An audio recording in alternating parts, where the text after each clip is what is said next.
Então, gente, boa noite. É um prazer ter vocês aqui com a gente hoje. Fico muito feliz da gente estar fazendo esse encontro. É o primeiro encontro do Conversas Abertas 2021.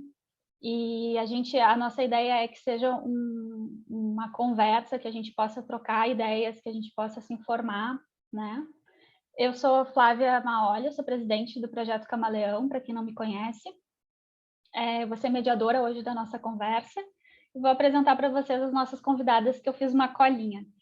Então, eu vou ver aqui. Bom, a gente tem a Luciana Holtz, que é psico-oncologista e presidente do Instituto Oncoguia de São Paulo.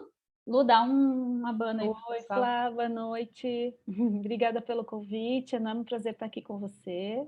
Obrigada por aceitar. Para a gente é muito importante. A Caroline Hatch ou Hack, Carol? Hack. Ela é médica nefrologista, especialista em bioética pela Unesco e membro do Comitê de Bioética do Grupo Hospitalar Conceição. Vai estar aqui com a gente hoje também. Fabiana Guedes, ela é assistente social e ela é gestora assistencial do Projeto Camaleão. Fabi, dá um oi aí. Olá, oi galera, boa noite. E a Ana Paula Oliveira, que é advogada e ex-paciente, vai contar um pouquinho da experiência dela para a gente. Então, eu vou fazer umas combinações aqui com vocês, que é o seguinte: a Ju está gravando o evento. Quem não quiser participar, não quiser ter sua imagem exposta, pode desligar o vídeo, desligar o áudio durante o evento, desligar a câmera, porque depois a gente vai disponibilizar essa filmagem no YouTube, nas redes sociais, para quem não pôde acompanhar o evento poder curtir o conteúdo, né? Aproveitar o nosso encontro também. Então, fica combinado que se alguém não quiser, fica à vontade. As perguntas a gente vai fazer pelo chat. Então, quem tiver pergunta, pode mandar a sua pergunta por escrito ali aqui embaixo, do lado do share screen, que é o botãozinho verde, pelo menos no computador, né? No celular eu não sei como é que fica. Tem ali o chatzinho, e aí manda a pergunta, que a gente vai lendo as perguntas ao longo do evento.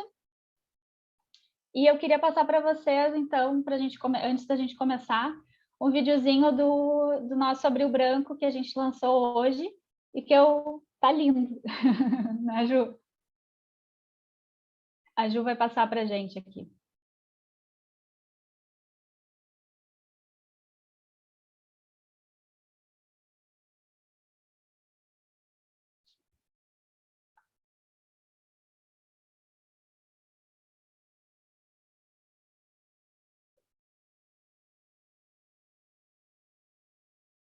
O câncer não escolhe idade, gênero ou condição social. Só este ano são...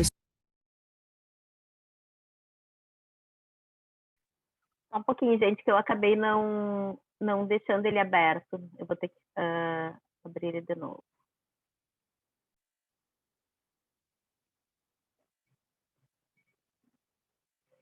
Um minuto.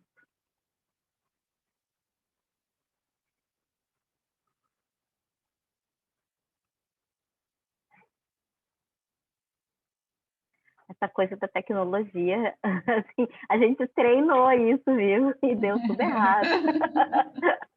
Mas agora vai dar certo. Mas tá melhor do que ano passado. Ano passado não saiu o áudio no vídeo, né? A gente ficou e não teve jeito. Agora a gente já sabe que dá para botar áudio no vídeo do que passa. Isso.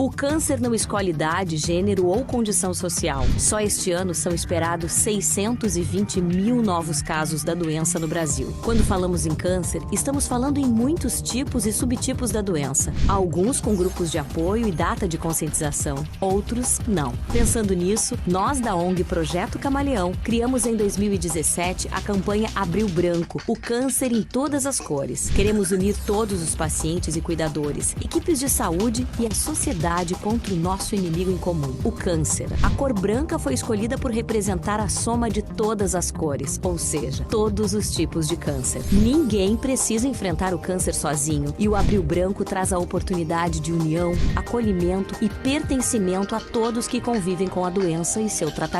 Junte-se a nós. Acesse o site abrilbranco.org e participe. Juntos somos mais fortes.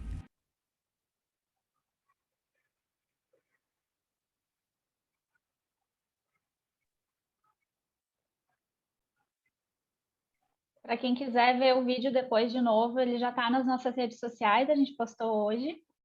Fiquei bem feliz com o resultado, ele está muito lindo. A Ana está aqui, a Ana Lúcia Gomes está aqui responsável pelo vídeo, pela campanha, então fiquei muito, muito feliz e muito no clima já do Abril Branco, né? Assim, é energia, é a gente enfrentar o câncer, falar sobre a doença, sem tabus, sem medo de falar sobre isso. Eu acho que a gente precisa, quanto mais a gente fala, mais a gente se empodera, né? Até pouco tempo atrás, muitas pessoas não falavam nem a palavra câncer, então acho que a gente já tem um ganho muito grande aí, e a nossa batalha é conseguir fazer cada vez mais com que as pessoas saibam sobre a doença e consigam enfrentar tudo isso. Então, eu vou começar o nosso bate-papo. Eu vou chamar a Luciana Holtz. Lu, o Oncoguia desde 2009, tá certo? Foi isso que eu li. Desde 2009, o Oncoguia faz esse trabalho de empoderamento do paciente, né? De explicar para o paciente os seus direitos, explicar para o paciente sobre a doença, sobre o tratamento, enfim, fazer advocacy também, né? Falar sobre as políticas públicas e lutar por esses direitos. Como que o Oncoguia faz esse trabalho? Se puder contar um pouquinho para a gente, assim, mais detalhes. Tá bom. Então, Flá, mais uma vez, obrigada pelo convite. Boa noite para todo mundo. Muito bom ver sua carinha, Ana. E, Flá, o trabalho do Onco, ele nasceu justamente, né, gente? Eu sou psicóloga de formação, então eu atendia os pacientes com câncer no meu consultório, né? Eu sou psico-oncologista. E nasceu do meu incômodo justamente com o perigo de uma informação sem qualidade, né? Esse assunto é nosso, né, Flá? Você também trabalha muito com essa questão da informação de qualidade. Então, eu fui tentar entender um pouco isso, né? Porque eu comecei a ver no meu consultório, né, pacientes que chegavam muito abalados justamente por conta de uma informação inadequada que ele tinha encontrado ali no famoso Dr. Google, né? Todo mundo sabe que em algum momento vai todo mundo lá para a internet e óbvio, né? Assim, sem você estar informada, preparada sobre o que é uma informação de qualidade, o que é uma fonte útil, o que naquele momento que você está vivendo vai fazer diferença na sua vida, você fica muito refém, né, de tudo que está ali. Então, aí, partindo nisso, eu fui estudar um pouquinho. Eu também sou especialista em bioética, Carol, e nessa época eu estava fazendo uma especialização em bioética e caí, né, em toda essa questão mesmo né, dos direitos, né, das questões da bioética, da autonomia, né, da justiça. E foi justamente aí que eu entendi que precisava ter um espaço na internet onde o paciente encontrasse uma informação de qualidade, segura, útil e que fizesse a diferença na vida dele com relação àquele momento que ele estava vivendo. A partir disso, Flá, a gente, óbvio, o portal cresceu muito, então hoje essa questão de disponibilizar uma informação de qualidade para o paciente continua sendo uma grande frente de atuação do Oncoguia. O trabalho ampliou um pouco, então a gente percebeu, né, que a informação ela está ali disponível, mas muitas vezes ela precisa ser mais mastigadinha mesmo, né? Então, às vezes eu posso ler e não entender, né? Eu posso ler e muitas vezes não me encaixar naquela situação. Então, como é que eu me encaixo? Como é que eu traduzo? Às vezes eu estou, né, assim, está tão difícil o que eu estou vivendo, que eu realmente quero que alguém explique para mim aquilo que eu estou precisando esclarecer. Então, para isso, depois de um tempo, a gente criou o canal Ligue Câncer, que é um número 0800 nacional, gratuito, que funciona de segunda a sexta, justamente para esclarecer dúvidas pontuais, para ajudar as pessoas a resolverem problemas.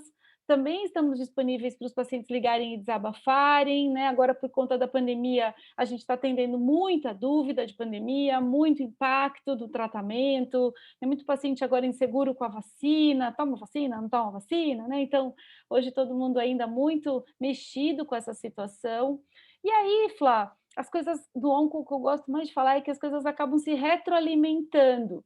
Então, muitas vezes, né, quando a gente consegue orientar uma Dona Maria, né, que liga lá para a gente no onco, muitas vezes insegura, ou porque ela teve, vamos pegar um exemplo, né, uma negativa de um tratamento no plano de saúde, né? E a gente vai lá passar para ela todas as orientações, tudo dentro da lei, né, dentro dos direitos que ela tem com relação a esse problema. Muitas vezes a gente junta 10 histórias de Dona Maria, né, junta ali 10 Donas Marias, e acaba até, assim, isso acaba sendo subsídio de uma ação de advocacy, né? Então, quando a gente precisa influenciar uma política pública, é muito importante que ela esteja muito bem embasada, né? Então, essas histórias, esses problemas, elas se juntam, né, e apoiam. Então, muitas vezes, quando a gente está batalhando para a aprovação de uma lei, ou porque a gente quer mostrar que uma política pública não está sendo efetiva. Então, no ONCO a gente tem, né? Acho que eu gosto de falar que é o privilégio de atuar nessas duas pontas, ajudar individualmente e ao mesmo tempo, transformar o coletivo. Mas, bom, depois eu falo mais. Obrigada, Flá. Obrigada, Lu. Não, e o advocacy, ele exatamente precisa ter o caso do paciente, né? Quando a gente fala em advocacy, para quem não está familiarizado com o termo, advocacy a definição dele é quando as pessoas se unem para mudar uma política pública em prol de uma causa, né? Então, isso é fazer advocacy, é ir atrás de criar direitos, muitas vezes, né? Que ainda não existem, ou melhorar direitos, ou, enfim, ajustar as coisas. Só que isso é baseado na experiência das pessoas, porque precisa das pessoas para saber que existe o problema, né? O problema ele não existe sozinho, e principalmente quando a gente fala de câncer, a gente está falando de vários casos individuais que muitas vezes são comuns, né? E isso é uma coisa que a gente enxerga no advocacy, e a gente vê muito no Projeto Camaleão, a gente fala muito sobre isso. Quantas histórias muitas vezes são únicas, todo mundo é único, todo mundo é um universo completamente diferente um do outro, mas como elas se cruzam, né? Assim, como às vezes os dilemas são os mesmos, às vezes os problemas são os mesmos, problemas para conseguir os seus direitos garantidos, para conseguir tratamento, enfim. Então, realmente é uma causa muito nobre, assim, é muito importante esse trabalho da parte de criar as políticas públicas, né? De criar os direitos, porque eles não existem, porque quando o direito não existe é porque as pessoas ainda não reclamaram esse direito, né? Assim, então a gente precisa conscientizar também o paciente de que se ele não está tendo seu direito respeitado, ele precisa ir atrás desse respeito, ele precisa fazer cumprir o seu direito, e muitas vezes trazer para uma associação de pacientes, para um instituto, enfim, para alguém que possa ajudar a sua demanda, porque aí às vezes a gente descobre que tem a demanda. Por exemplo, no programa Adapta, para a gente foi quando a gente começou a atender os pacientes do programa Adapta, aí que a gente descobriu, entre aspas, como que é o universo desse paciente. O que ele enfrenta, quais são as dificuldades, o que a gente poderia fazer para ajudar, né? E se a pessoa ficar quieta em casa, a gente não tem como saber.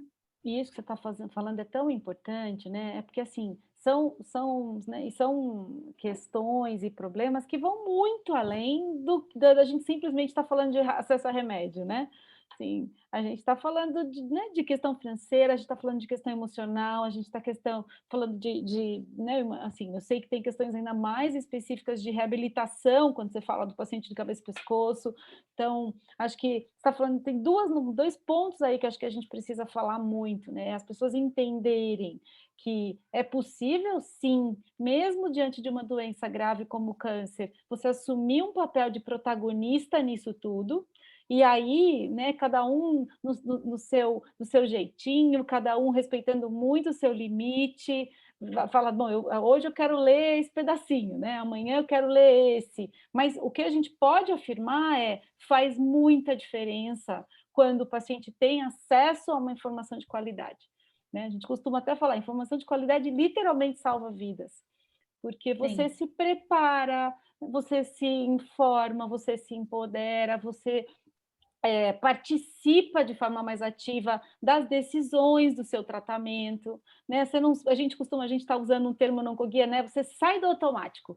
É muito perigoso você viver tudo isso simplesmente no piloto automático. É da sua vida que a gente está falando, né? Então, isso tudo é muito importante. E a segunda coisa, Flá, é as pessoas entenderem o nosso papel como ONG. Né? As pessoas até olham e falam, o que eu vou, né, ligar numa ONG né, que vai me ajudar de que jeito, né? Porque também é um novo modelo de trabalho, né? A gente tem aí um trabalho, uma ONG que faz advocacy, uma ONG que apoia, que oferece informação. Então, acho que esses são dois pontos aí bem, né, novos para todo mundo, mas que a gente também batalha muito para esclarecer e para que as pessoas entendam que é para usar e abusar, né, Flá, das ONGs, né? Sim, exatamente. E acho que muitas vezes a pessoa não sabe onde procurar ajuda, além do Google, né? O primeiro que a gente pensa para qualquer coisa hoje em dia é o Google, né? Hoje a minha sobrinha de 3 anos estava perguntando para o Google dicas de moda. Então, assim, tu pergunta qualquer coisa, vai vir uma resposta, nem sempre boa, nem sempre quando a gente está falando de câncer, vem muita coisa difícil ali. E também o que eu enxergo muito é que às vezes o paciente não sabe além das instituições que ele pode buscar, mas qual profissional? Eu preciso de um advogado para ir atrás dos meus direitos. Muitas vezes não sabe que o serviço social, a assistente social está ali para isso, né? E eu queria trazer um pouquinho a Fábio nisso, porque acho que o papel da assistente social é fundamental nessa questão dos direitos e muitas vezes os pacientes não sabem, né, Fábio? Assim, quando tu te apresenta ali, muitas vezes queria que tu contasse um pouquinho a tua Exato. experiência. Sim, então o paciente, na verdade, ele busca o serviço social, né, para conhecer e saber sobre os seus direitos esses garantidos por lei da nossa Constituição, né? Então o serviço social ele vai fazer um acolhimento para conhecer a demanda de saúde desse paciente, para poder estar orientando e informando quais os direitos e como acessá-los. O paciente com câncer, ele tem a questão da lei dos 30 dias, né? Que o paciente ele tem a suspeita e tem que ter o seu diagnóstico em 30 dias. Depois a gente tem a lei dos 60 dias, que o paciente ele tem o seu diagnóstico e ele tem que iniciar o tratamento em 60 dias, tá? Muitos pacientes do SUS têm nos procurado porque essa lei acaba não sendo garantida e muitas vezes eles não sabem como fazer, a quem reclamar, o que deve ser feito. Então, nós, como associação, orientamos então o paciente aonde ele deve fazer a sua reclamação, né? E também, como instituição, a gente acaba entrando em contato com a Secretaria de Saúde para também manter um diálogo, para entender um pouquinho sobre essa fila de espera, que a gente sabe que existe essa fila na regulação do Estado, né? O que acaba que muitas vezes o paciente judicializa essa ação, porque são casos de extrema urgência, né? Então, tem casos que, infelizmente, é judicializado. O paciente também, lá no Camaleão, ele pode nos procurar, além de saber sobre os seus direitos. Em muitos casos, os pacientes, eles estão em tratamento, eles recebem o medicamento no hospital e pode acontecer desse hospital atrasar esse medicamento. Já aconteceu de uma paciente que ela era super bem informada sobre isso e ela procurou várias associações para relatar essa situação. E aí o Camaleão e mais uma associação se reuniu e conseguiu contatar o hospital, contatar a Secretaria da Saúde, para estar sabendo lidar com esse momento, né?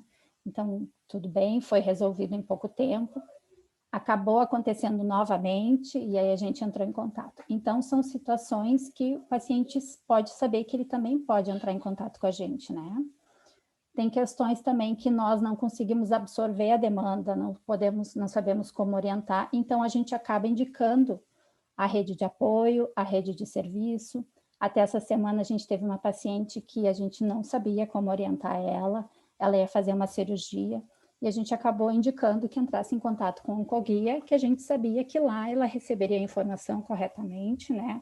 Porque ela tinha ido para o Google e estava mais apavorada ainda, né? Então, a gente orientou que entrasse em contato com o Oncoguia para que fosse resolvido.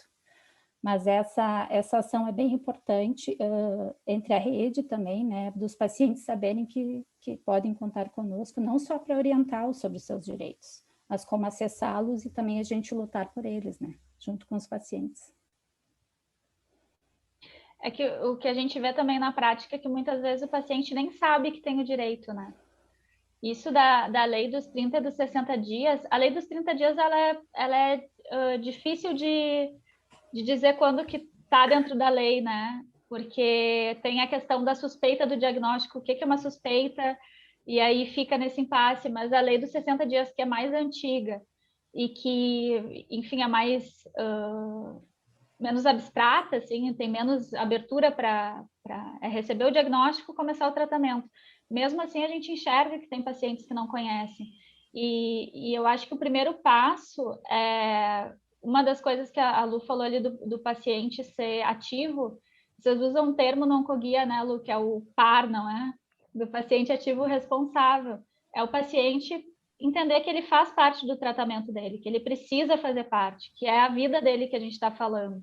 Né? A gente vê no formulário para mandar o depoimento para o site do Abril Branco, a gente colocou uma pergunta desde 2019, perguntando se a pessoa sabe sobre o seu tratamento, quanto que ela se envolve no tratamento. E muita gente responde assim, confio nos médicos. Então, claro, a gente não precisa se intrometer na parte da medicina ali do que a gente não entende, né? Mas a gente precisa entender por que a gente vai fazer o tratamento, por que tudo isso é importante. E eu acho que quanto mais a gente puder trazer informação para os pacientes de diversas formas, e por isso também que hoje a gente montou essa conversa com diferentes áreas, isso traz um apoio maior para o paciente, né? Para ele saber que ele pode contar com o serviço social, mas ele também pode ir atrás de um advogado para se informar, ele pode ligar para uma associação de pacientes, como o Oncoguia, como o Projeto Camaleão, se inteirar. A questão da bioética, acho que é muito importante que o paciente tenha esse contato com esse universo, né? Porque é um universo de possibilidades ali dos seus direitos. E queria chamar, então, a Carol para falar um pouquinho sobre esse trabalho e sobre a importância disso para o paciente, né? Obrigada, gente, pelo convite, né? Eu faço parte de um comitê de bioética, então, do Grupo Hospitalar Conceição, que também pode ser acionado por pacientes, né? E os pacientes não sabem disso também, né? Que eles também, com dúvida, eles podem acionar. O que a bioética tem a ver com isso, né? O que um comitê de bioética tem a ver com essa questão, né, que a gente está conversando agora?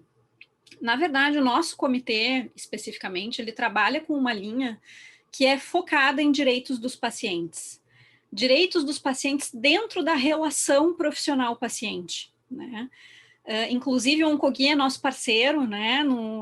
Está nos apoiando numa luta de aprovação de um projeto de lei, de reconhecimento, então, de uma lei federal, que vai ser o Estatuto dos Direitos do Paciente, né?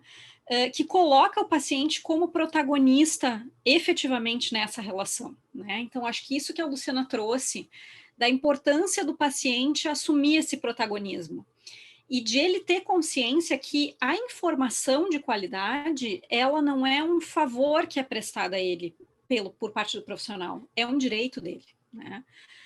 E que se ele não assume esse direito e esse protagonismo, ele não vai ter condições de definir o que ele quer que seja feito com a própria vida dele, né?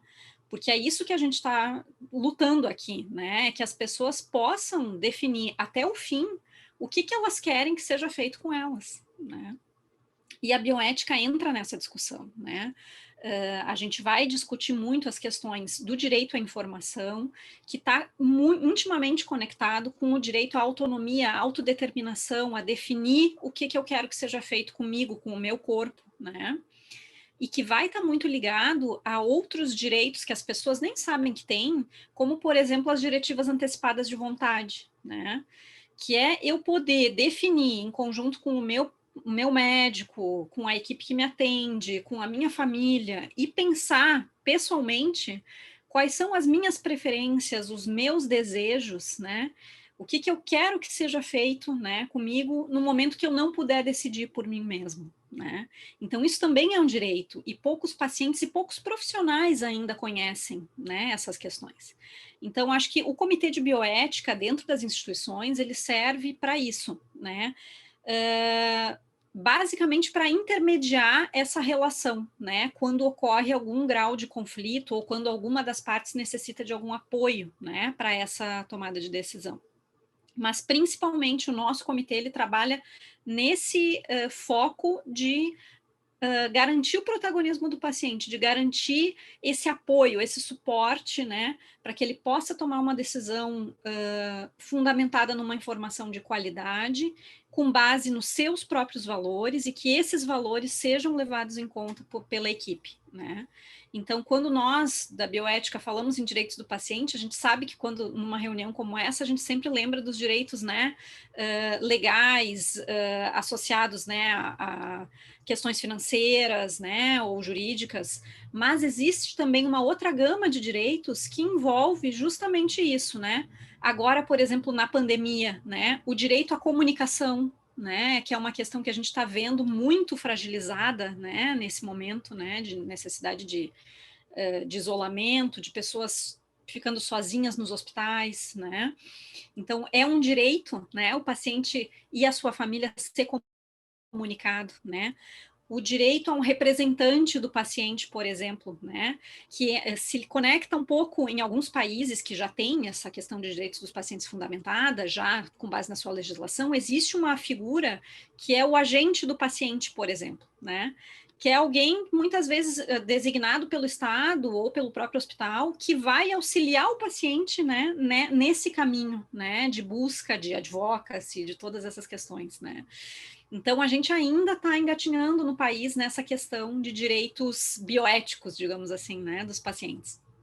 Mas é o trabalho todo que a gente vem fazendo, que eu também, né, a gente já discutiu aí na ONG também, né, essas questões relacionadas aos direitos do paciente. A questão toda é ajudar o paciente a se empoderar, a tomar esse lugar central, né, que é dele, né, nessa relação, e que nós, como profissionais, qualquer profissional, o nosso papel é de dar apoio, né, e acho que isso, a bioética está aí para ajudar os profissionais a entenderem também esse papel, né, de suporte para o paciente. Flá, vou falar aqui com a Carol um pouquinho. Carol, você sabe que eu fiz recentemente uma live com a Aline sobre isso, né, do Instituto Brasileiro de Direitos do Paciente, e foi uma delícia, porque é tudo isso que você está trazendo aqui para a gente, né, e o quanto, né, acho que a gente falou muito o quanto são direitos mesmo, que eu acho que, assim, uma grande maioria dos pacientes não sabe, a gente tem que falar muito, muito, muito, porque acho que ainda, se os sociais ali, né, Flá, se esses legais aí que a gente bate na tecla também são desconhecidos, esses, né, que estão inseridos quando... Eu gostei, assim, do jeitinho que você falou, né, que são direitos quando eu estou sendo cuidado por um profissional de saúde, né, assim, é totalmente relacionado a essa condição mesmo de saúde, né, se eu sou um paciente, se tem alguém cuidando de mim, e direitos, né, que estão inseridos aí, intrínsecos nessa relação, né, porque, por exemplo, tem toda a questão da confidencialidade, a questão do direito ao acesso ao prontuário, né? É básico, né? Meu Deus, muita gente não sabe. E muitas instituições cobram. Né? Então, essa questão da confidencialidade é essencial, né? Importante. O paciente tem o direito de decidir. Quantos pacientes ainda não são informados em primeira mão do seu diagnóstico. Isso ainda acontece, a gente ainda vê trabalhos na literatura, né, mostrando isso, e a gente não precisa da literatura, é só a gente dar uma caminhada, né, no hospital. Quantos pacientes que estão na fila de uma tomografia que não sabem por que eles vão fazer essa tomografia? Que começam um tratamento sem saber qual é o objetivo do tratamento. Exato, e mesmo uma investigação, né? Porque no meu entendimento, no momento que o profissional pensa que pode ser um câncer, ele já tem que comunicar isso para o paciente, né? É claro que o paciente tem o direito também de não querer saber, né? Se ele não quiser, né? E de dizer para o profissional, olha, eu prefiro que tu fale para minha filha, ou para minha mulher, ou para outra pessoa. E ele pode mudar de ideia amanhã também, né, Carol? Assim, não quero hoje, mas amanhã eu quero. Se ele cruzou a porta e pensou melhor, ele na mesma hora, né? E isso não... Porque muitas vezes o paciente, quando ele faz isso, quando ele se torna protagonista, para o profissional ele se torna aquele paciente chato, né? Então a gente... lá vem aquele que faz pergunta para mim demais, né? Assim, já vai chegar aquela paciente que não para de perguntar. E até os que trazem as coisas do Google, né? Porque, poxa, a gente está aqui falando que, poxa, o Google tem muita informação que pode não ser adequada, mas olha que ferramenta, né? O paciente poder chegar na consulta tendo buscado informação, né? Só que o profissional tem que estar aberto a receber isso e a enxergar que é papel dele esclarecer, né, a qualidade dessa informação, quais são, muitas vezes, indicar fontes, né? Nas minhas consultas eu não trabalho com pacientes com câncer, eu trabalho com nefrologia, mas eu indico sites para os pacientes, né, onde tem coisas que eles possam procurar, né, até associações de pacientes que tenham as doenças que eles têm, né, então o profissional pode se engajar, né, deve se engajar nessa luta de garantir informação para o paciente, né, e informação de qualidade. Porque só sabendo dos seus direitos, sabendo que ele pode decidir o que ele quer que seja feito por ele mesmo, né? Que ele pode decidir que informação ele quer receber, que informação ele não quer receber. Então, isso tudo precisa chegar nos pacientes, né? A gente ainda está numa fase muito preliminar, assim, de tentar trabalhar dentro das instituições, mas a gente já tem algumas ações do Comitê de Bioética de tentar levar para os pacientes tudo isso. A gente trabalhou com agentes de saúde da medicina social comunitária em Porto Alegre, a gente já trabalhou com algumas ONGs também que trabalham com pacientes dentro lá do hospital, né, do Hospital da Criança. Então, ainda são, né, coisas incipientes, mas o nosso desejo é que efetivamente os pacientes possam conhecer isso, né, e possam cobrar, né, a efetivação desses seus direitos, tanto os sociais e jurídicos, mas principalmente esses que envolvem a relação, né, e modificar realmente essa relação, né, porque o foco das nossas profissões da área da saúde é o bem-estar do paciente, né? E se isso fica no centro, para mim, já diminui muito a chance, né, de erro e de problema e de, né, outras questões, né, de judicialização, de tudo isso, né? Então, a bioética está aí para ajudar nesse sentido, né, nesses pontos.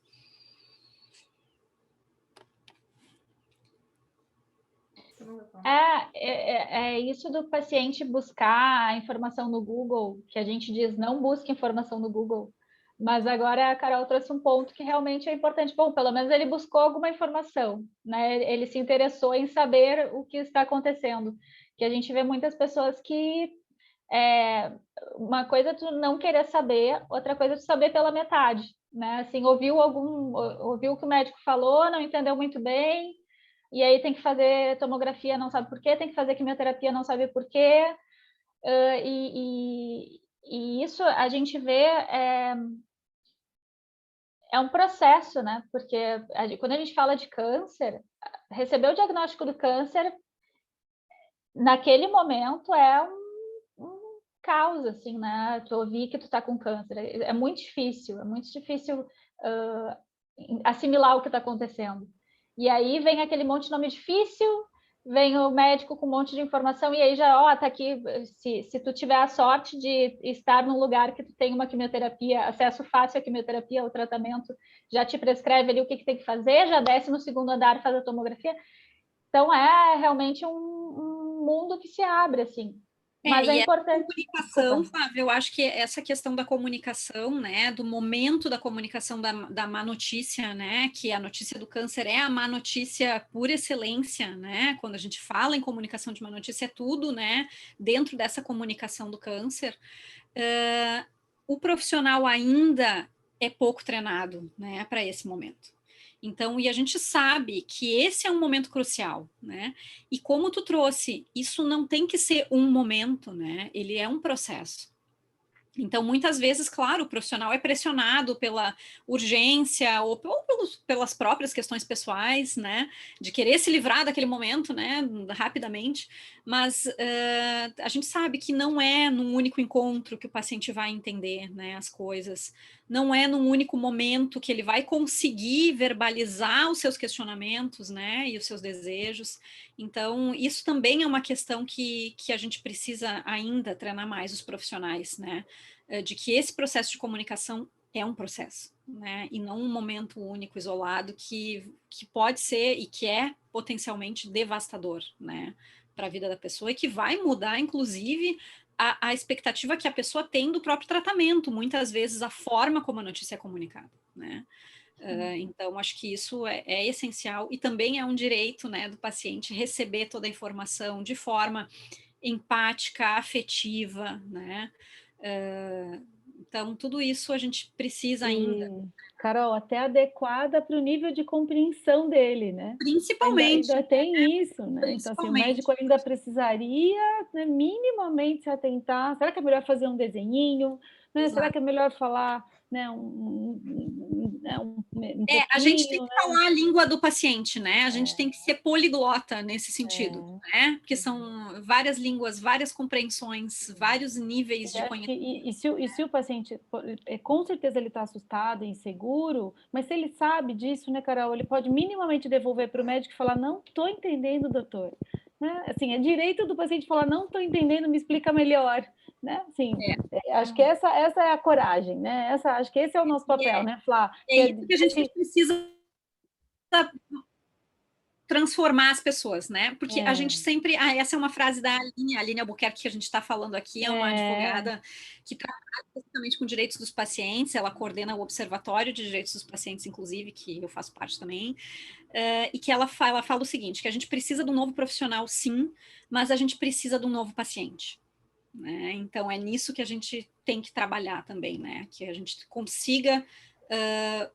dar essa força, né, amparar esse paciente, promover a autonomia do paciente, né, porque é muito mais do que só respeitar a autonomia, o nosso papel é promover essa autonomia, né, que acho que isso é central. Mas sabe, doutora Caroline, Desculpa, Ana, pode falar.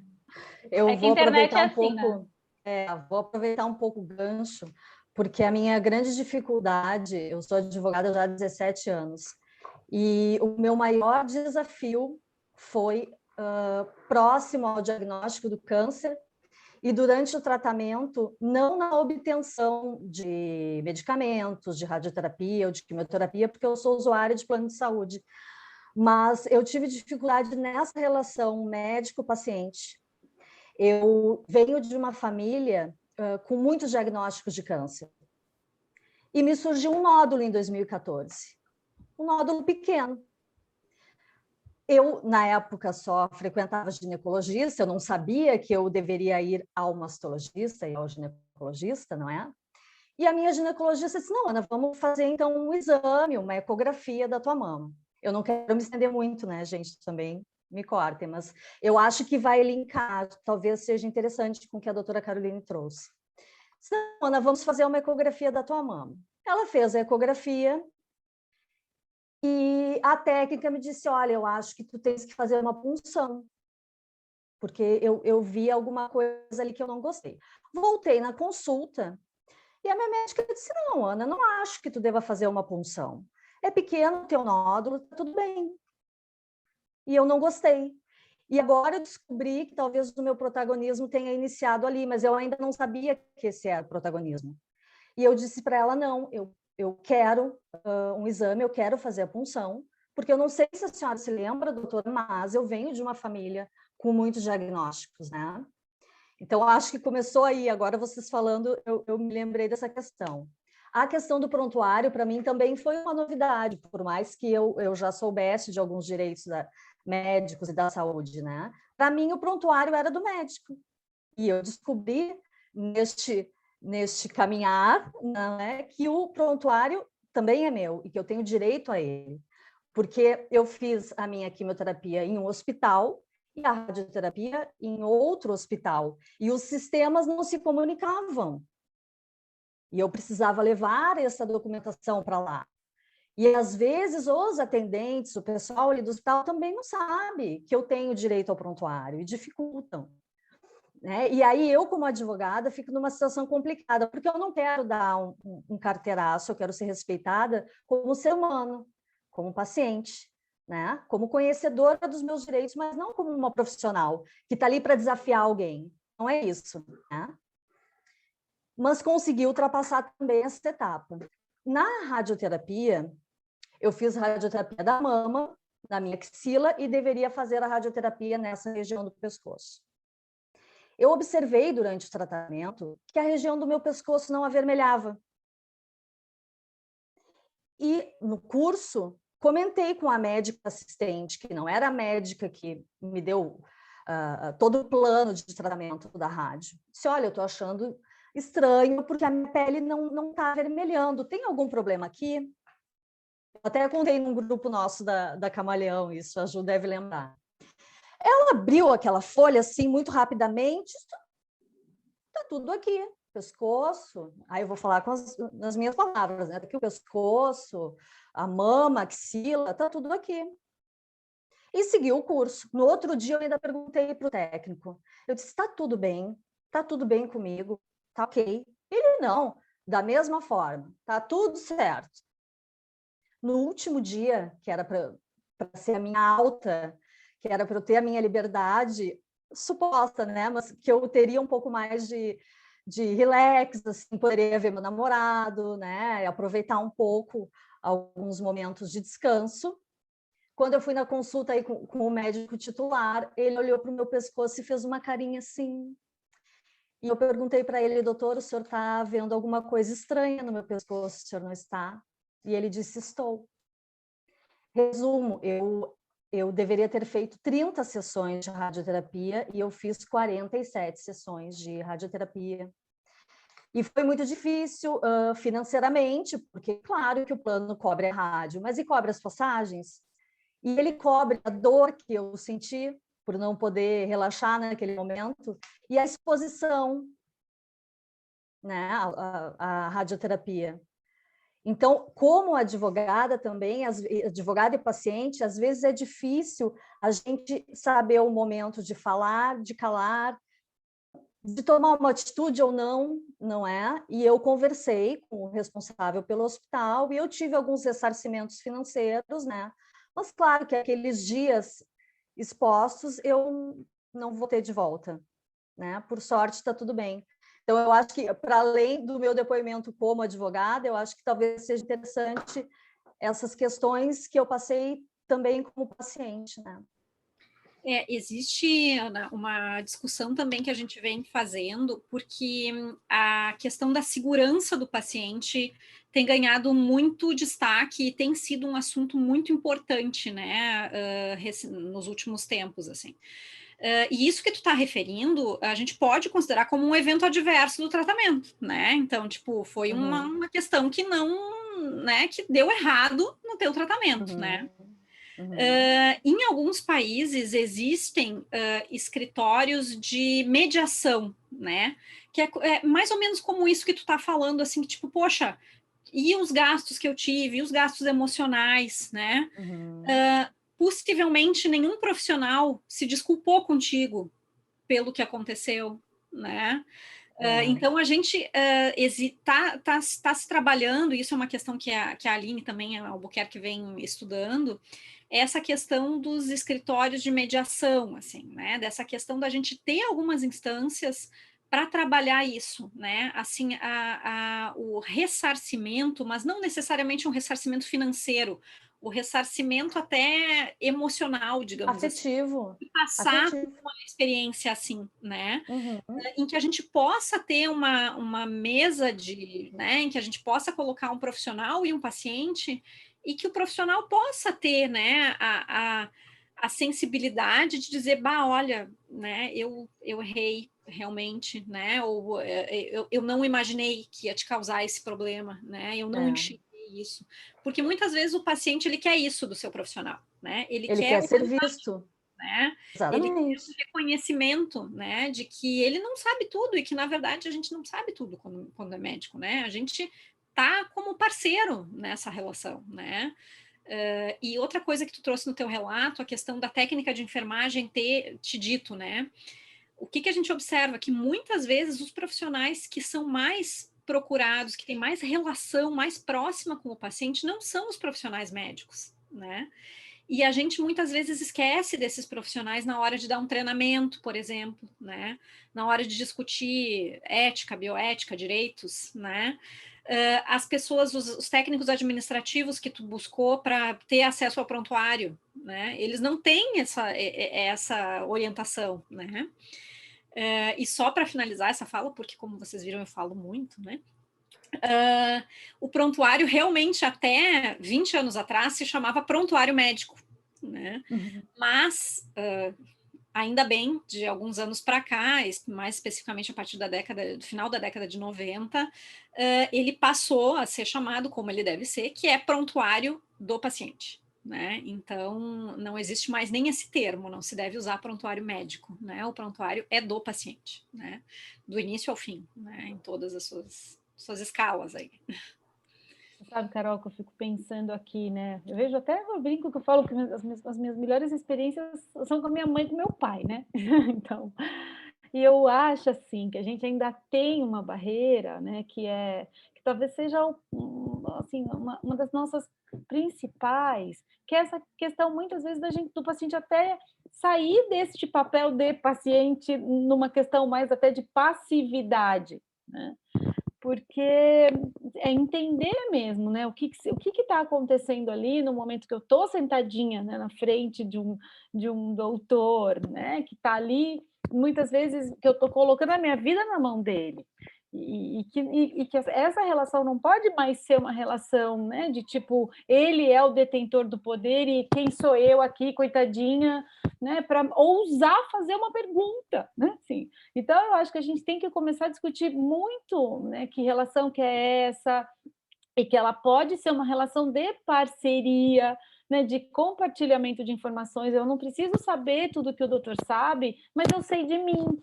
Né? E quanto mais eu sei de mim, mais, inclusive, ele vai prescrever uma coisa que vai ser mais adequada. Então, pode ser que eu reaja melhor, que eu lide melhor, né? Que eu adira, é ruim essa palavra, né? De adesão, né? Então, que eu me adeque, mas que eu participe mais ativamente do meu tratamento. Mas a gente precisa quebrar essa barreira. Eu tenho mil conversas com a minha mãe, eu falo, mas como assim? Eu falo, mãe, vai ter consulta amanhã? Já fez sua listinha de perguntas? Mas eu vou perguntar tanta coisa assim? Eu falo, vai, se você tem tanta dúvida, né? Pergunte tudo que você tem de dúvida. Ai, mas será que não é muita coisa, né? Será que ele não vai achar ruim que eu faça muita pergunta? Não, ele está ali para isso, né? E é isso que você falou, né, Carol? Se eu li... São realmente um exemplo, né? Eu adoro. Essa questão dos direitos dos pacientes, a gente fez uma carta de direitos dos pacientes no GHC, que deu origem ao projeto de lei depois, né, do Estatuto dos Direitos do Paciente. Quando eu levei para casa para mostrar para meus pais não são da área da saúde, a minha mãe me olhou assim, tá, mas tudo isso aqui que está aqui não é óbvio? Eu falei, não é óbvio. Uns 2 anos depois, meu pai passou por um momento muito grave assim na vida e a minha mãe ficava me olhando assim, pá, minha filha, tu tem que seguir nessa luta porque não é fácil. Então, os pais realmente, né, são muito bons para a gente aprender e para a gente, né, poder ajudar também, porque é uma geração, né, a geração mais velha, assim, 60, nem tão mais velha, né? A gente também vem de uma geração, né, um pouco diferente, mas que vê o médico como um ser supremo, né? E é aquele que pode curar a minha vida, né, Carol? Eu ainda fico pensando no paciente com câncer que ainda mistura tudo isso, porque tá fragilizado, tá com medo de morrer. Então, assim, é o cara que, meu Deus, né? Deixa eu botar a minha mão, né? Deixa eu botar a minha vidinha ali inteira na mão dele, mas acho que tem como equilibrar essa balança, né? Mas eu acho que se o profissional consegue enxergar que o paciente está colocando a vida na mão dele, muda a responsabilidade, inclusive, né? Porque olha que responsabilidade que o profissional tem, né? Que respeito que eu tenho que ter com essa pessoa que está colocando a vida na minha mão, né? Então, isso é uma questão muito importante, né? O respeito, eu acho que é o central, assim, né? Nessa relação. Né? Acho que a Ana também falou uma coisa bacana, né, Ana? Quando você fala, eu quero que ele me olhe, né? Acho que é isso, né? Mas acho que é muito mais além do olho no olho, né? Assim, eu quero que ele valorize aquilo que importa para mim. E aí, o que é que importa para cada um de nós, né? O que será que eu quero que ele saiba no momento que ele está pensando em prescrever uma químio? Isso que você falou, né, Ana? Poxa vida, você viajou 30 dias para fazer 30 sessões de radioterapia. Será que tinha outro jeito? Né? Será que, de repente, se ele ficar sabendo dessa informação, nem sempre tem, né? Mas muitas vezes, sei lá, você tem como chegar para o seu médico e falar, doutor, poxa, né, eu tenho, não sei, um casamento importante daqui 3 meses. De repente, eu não quero estar careca. Né? Assim, é importante, se isso é importante para você. Vai ter médico que vai falar, sinto muito, não tem jeito, né? Você vai botar uma peruca e vai ficar linda. Tá bom, mas conte para ele se isso é importante para você. Né? Ele vai saber, ele pode equilibrar, né, situações dessa forma, levando você em consideração. Eu estou dando um exemplo que é mais, né, mais simplesinho que essa história do cabelo, que nem sempre é tão simplesinho assim, porque é muito difícil perder o cabelo, mas tem coisas muito mais complexas que sim podem ser levadas em consideração, de novo, no momento de tomada de decisão, que a gente tem que participar. Né, que ele tem que perguntar para você. A Fábio, que está aí, que é assistente social, né, Fábio? Eu trabalho muito, eu digo que eu tenho a minha assistente social ali na nefrologia, assim, que é a assistente social que trabalha direto comigo, assim, que eu acho que é a pessoa mais parceira, assim, do meu trabalho. Então, eu acho que isso também é uma questão importante, assim, nas instituições, né, a valorização do serviço social, porque o serviço social não está ali só para ver transporte, né, é uma questão tão crucial, e eu vejo, assim, o quanto vocês também fazem muito dessa mediação, né, entre as equipes, né. Agora, no Covid, a gente está vendo isso lá no Conceição, que tem muitos do serviço social que estão entrando em contato com os familiares para passar notícia, coisas que não são nem do papel do assistente social, né? Mas a gente vê isso, né? E é um profissional que eu sinto que não é tão valorizado dentro da equipe, né? E que tem um papel crucial em fazer com que o paciente consiga seguir, né, o seu tratamento, né, em manter em buscar a rede de apoio, né, é um intermediário tão grande da instituição com a rede de apoio fora do hospital, né. Então, acho que isso, não sei se tu quer falar um pouquinho também dessa. Sim, não, eu até queria fazer um comentário sobre essa questão do paciente que, dependendo da idade, mais idoso, ele costuma levar sempre um familiar na consulta, porque muitas vezes eles têm dificuldades em entender o tratamento ou de fazer algum tipo de pergunta. E agora, na pandemia, muitos pacientes têm tido dificuldades porque eles não podem levar um acompanhante, né? Eles têm que entrar sozinhos. E aí tem algumas pacientes que se organizam para fazer algumas perguntas, levam anotadinhas conforme a gente orienta, só que aí chega na hora da consulta, aquelas perguntas já não servem mais para aquele momento, porque ele vai entrar com um novo tratamento, e aí a pessoa fica tão nervosa, não tem um familiar do lado, e ela não sabe o que perguntar.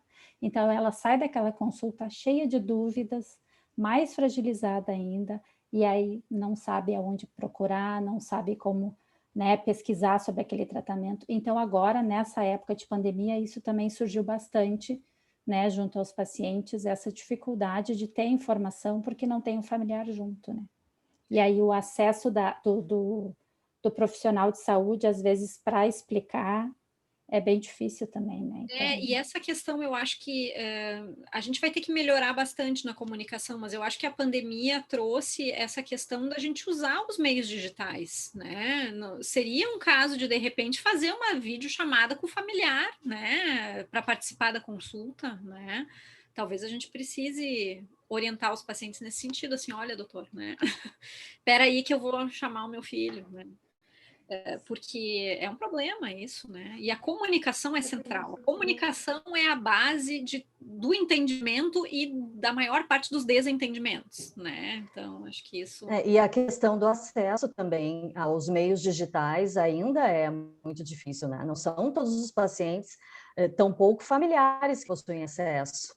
Sim. E às vezes não sabem nem, ou possuem a internet naquele aparelhinho celular, mas eles não sabem como utilizar. Então, acredito que seja um caminho ainda bastante longo, desafiador nesse momento da Covid, mas que vai ter que ser superado, né, para adiante. Porque pelo jeito a Covid veio para ficar mais um tempo aí com nós, né? Então, vamos ter que pensar em outras alternativas. Deixa eu falar um pouquinho aqui do chat, só que tem a Regina Medina aqui, deu algum relato. No início de meu tratamento como paciente oncológica, fui descobrindo meus direitos, fuçando na internet e buscando nas ONGs. Isso quando eu passava por um problema e buscava os direitos para chegar na solução. E ela comenta mais embaixo que paciente informado é paciente que busca os seus direitos. E a Luciane também, Luciane Friedrich. Existem diferentes linguagens. Os médicos precisam adaptar a fala médica para o bom entendimento do paciente. E ali embaixo, ela também coloca que a afetividade de ambos os lados, né? Acho que é paciente médico, né? E aproveitando e fazendo já, trazendo uma pergunta do Marsurked, eu acho que é assim que se pronuncia. Meninas, sou obrigado a fazer uma pergunta para vocês, para o debate. Infelizmente, a maior parte das pessoas só começam a participar e se envolver desse processo de busca pelos seus direitos quando se torna paciente.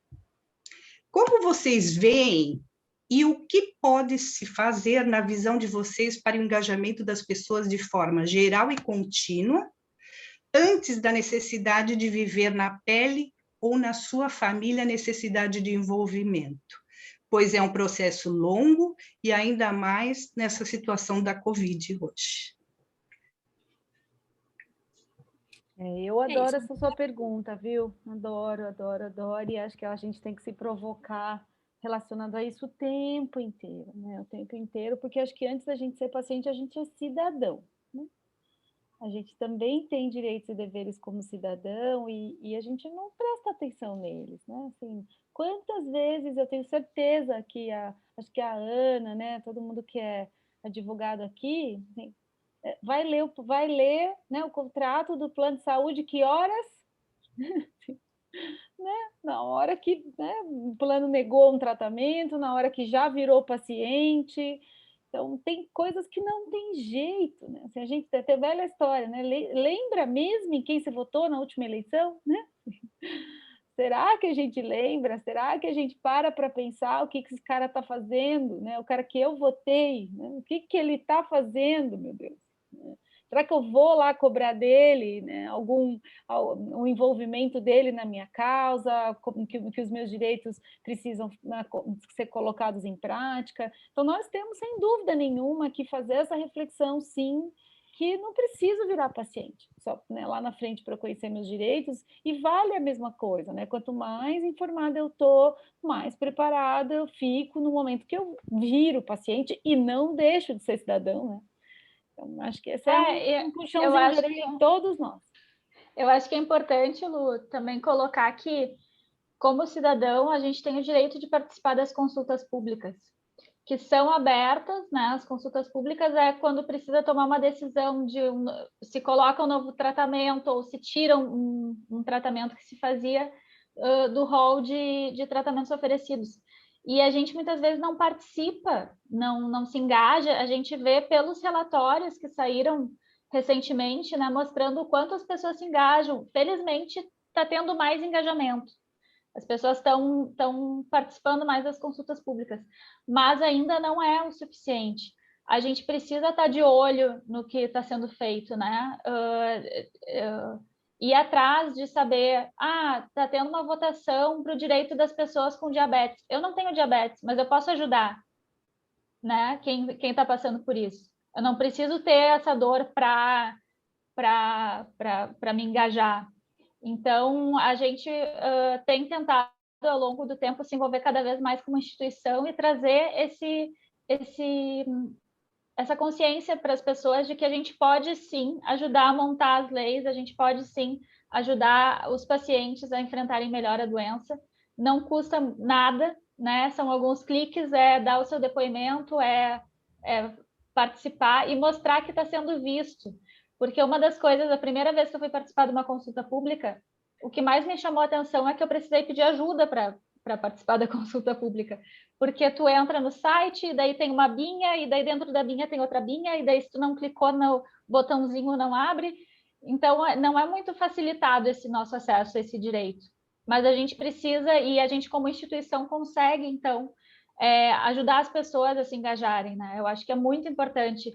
Acho que a pergunta do Mazurcad é exatamente isso, assim, a gente não precisa estar como paciente para saber, a gente precisa saber dos direitos antes de precisar deles, né? Porque senão é um processo muito, muito sofrido, a gente está a gente falou ali do diagnóstico, o diagnóstico é um momento inesquecível, ninguém esquece o momento que recebeu um diagnóstico de uma doença grave, ninguém. Todo mundo sabe quem estava junto, o que sentiu, o que falou, não sabe o que o médico falou, porque a gente para de ouvir, né?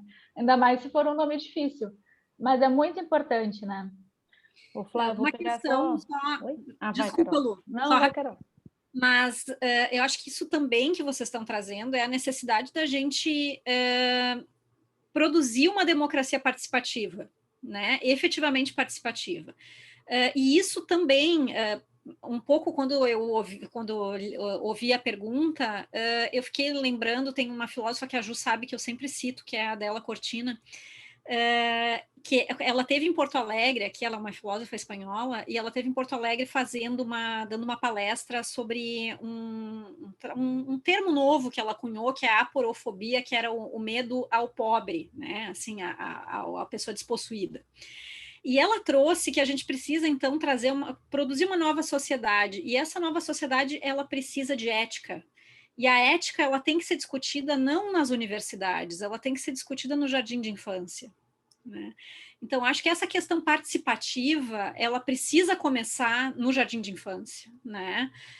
A gente precisa, se a gente quer criar bons cidadãos que se preocupem com o bem comum, né? Porque é isso que nós estamos falando, participar de uma consulta pública, mesmo que tu não tenha doença, tu estar ciente de que outras pessoas que tu nem conhece, né, vivem numa realidade diferente, mais difícil do que tu vive. E isso a gente só consegue desenvolvendo empatia, solidariedade como sociedade, né? Então a gente está vendo que o furo é bem mais embaixo, né? Mas acho que movimentos como esse que a gente está fazendo hoje já são super importantes. E isso que a gente falou de falar com os pais, com os filhos, com os amigos, pessoas que não tiveram a doença que a gente teve, né? Mas que podem entender o porquê que é importante a gente lutar, né? Pela liberação de uma medicação, né? Por redução de judicialização em saúde, por melhores condições, né? Por essa questão dos direitos bioéticos dos pacientes, todo mundo já foi paciente. Todo mundo já entende isso. Até, sei lá, os meus gatos já foram pacientes, né?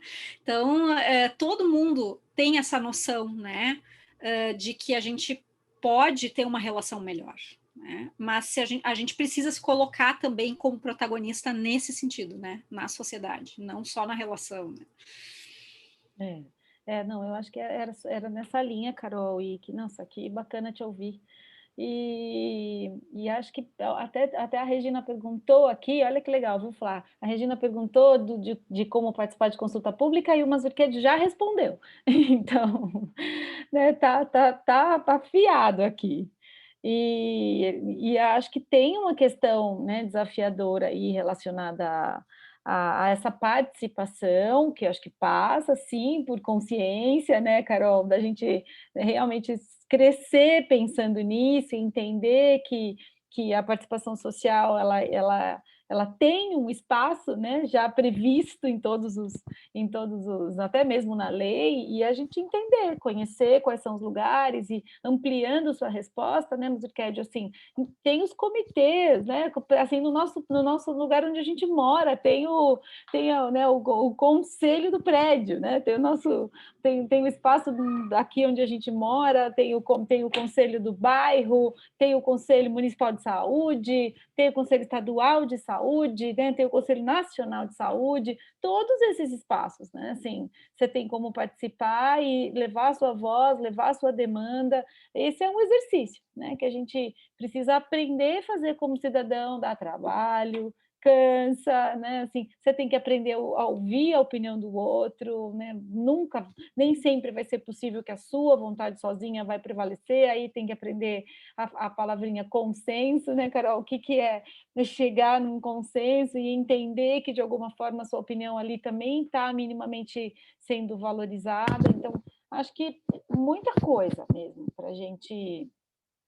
né, para a gente batalhar aí e entender esses espaços. E aí, Flá, só aproveitando, né, gente, tem uma consulta pública importante aberta nesse momento, muito importante. Boa. Acho que ela é focada para quem tem plano de saúde, mas acho que todo mundo pode contribuir, e ela dessa vez ela não está falando de a gente incluir novos remédios, mas ela pode mudar muito, né, o formato e a forma e o tempo que esses remédios vão estar disponíveis. Então, é a consulta pública da ANS número 84, e o que ela está discutindo? Ela está perguntando para a sociedade qual é a opinião da gente relacionada ao prazo. Então, hoje a gente sai de um prazo de 2 anos, em que o rol de procedimentos e medicamentos da ANS é atualizado, e ele está vindo aí com uma proposta disso cair para 6 meses, mas eu posso dizer para vocês que está cheio de pegadinha, tá? Então tem que olhar assim lá, eu acho que é muito bom pensar na possibilidade disso cair para 6 meses,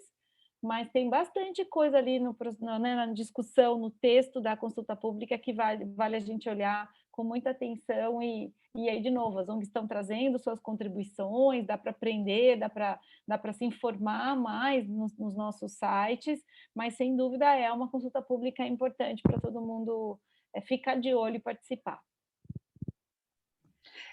Uma forma de estar por dentro das consultas públicas é seguir as ONGs que trabalham, né, com advocacy, porque acaba tendo a postagem ali, muitas vezes tem que ter um manual, né, Lu, de como votar, como participar, porque é pegadinha, vem todo o texto e depois vem concorda ou discorda, e aí concorda ou discorda do quê? Né? Então, a gente precisa estar atento também nisso, mas é um exercício muito importante, realmente, de empoderamento, assim, da gente se sentir parte das mudanças, das melhorias, né? A gente poder mostrar que a gente está de olho no que está acontecendo e que a gente não está passivo. Acho que isso é fundamental, né? Rita, temos chat? Sim, e estamos tendo algumas perguntas com relação à Covid. Então, até o Mazurked está tentando responder, aí está respondendo para a Luciane, para a Regina, mas talvez ele poderia nos esclarecer, porque ele é da área da enfermagem, né? Quem sabe? Poderia ser, Mazurked? Farmacêutico, né, Mazurked? Cadê? Está ali. Está aí com a gente? Acho que não. 10 minutos. Daqui 10 minutinhos. Ah, tranquilo. Então, falar a última aqui da Regina Medina, a melhor arma que podemos ter na vida é o conhecimento e a munição à informação. E é verdade, né? Verdade. Acho que é bem isso. E isso, quando a gente fala de direito dos pacientes, às vezes a gente fica muito no mas então a gente vai falar sobre INSS, a gente vai falar sobre IPVA, né? E também são direitos importantes, a gente precisa saber. Eu estou aqui com o manual dos direitos do Oncoguia, Lu, que eu acho que já faz alguns anos que tu me desse esse manual. Que legal. E vi que agora tem a cartilha nova também, né, que está saindo em parceria. E é importante a gente ter saber esses direitos, mas também entender essa parte do seu direito humano, seu direito como pessoa, né, acima de ser paciente. Acho que a questão da diretiva antecipada de vontade é um assunto que eu acho muito interessante. Quando eu fiquei sabendo, quando eu descobri o que era, né, que é a gente poder, a Carol vai poder falar mais sobre isso, mas quando eu descobri, eu fiquei encantada e eu estou até hoje ensaiando fazer a minha, assim, dizer, tá, o que eu quero? E eu acho que é uma reflexão muito importante, né? A gente pensar o que a gente quer que façam com a gente se a gente não tiver consciente, se a gente não tiver em poder de decisão. Carol, deixa eu fazer uma pergunta para Carol. Carol, como é que eu começo? Assim, tipo, é sozinha? Começo uma diretiva antecipada, boa pergunta. Eu quero assim, saber como é que eu começo? E assim, eu tenho um arquivo de Word até hoje, isso, parado. Então, mas assim, tem alguém que pode ajudar a gente, assim, né? Eu posso... Claro! E... Bom, tem uma colega que a Ju conhece, e talvez tu conheça também, Luciana, que é tua xará, a Luciana Dadalto, né? Que ela escreve bastante sobre diretiva antecipada, tá? Ela tem um artigo que depois eu acho que talvez para quem se interessar a gente pode mandar, que é um modelo brasileiro assim que eles fizeram, né? Ela aí junto com um grupo. Perdão. Eu tenho algumas críticas assim que eu acho que às vezes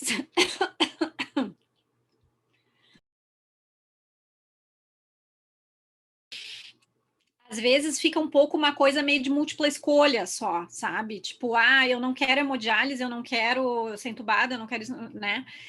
Mas uma coisa que eu gosto desse modelo que ela traz é justamente o como começa, né? Então, o como começa é o que eu acho importante na minha vida, né? Então, é abrir uma reflexão com quais são os meus valores, né? O que é importante para mim, né? A gente tem uma colega no comitê que também trabalha sobre isso, e eu achei muito bonito quando ela fez a diretiva dela, que ela colocou que ela, o que é importante para ela? É ouvir música, ver o mar, né? Então, são coisas que às vezes a gente não se dá conta, né? Mas é um momento, a diretiva é um momento de reflexão para a gente colocar exatamente aquilo que a gente mais preza na nossa vida, né? Então, esse é o primeiro passo, né? É a gente pensar o que eu não abro mão até o fim, né? Então, o que é importante para mim? O que dá sentido à minha vida, né? Porque a diretiva, em última instância, ela é uma garantia de sentido, digamos assim, né? Eu quero passar os meus últimos momentos em consonância com aquilo que eu acredito e com aquilo que eu vivi a minha vida inteira, né? Então, é isso que eu acredito que a gente deve começar por aí, né? Por uma reflexão no que é importante para a gente, quais são os nossos valores, o que norteia a nossa vida, né? E a partir daí, a gente vai pensar, né? No que claro, a diretiva, ela pode ser diferente, né? Se eu escrever uma diretiva hoje, que eu não tenho nenhum diagnóstico de uma doença ameaçadora da vida, eu tenho uma percepção de vida que é completamente diferente daquela que eu vou ter no momento que eu receber um diagnóstico, né? E que vai ser diferente do momento que eu receber o diagnóstico ao momento que eu virar, por exemplo, cuidado paliativo exclusivo, né?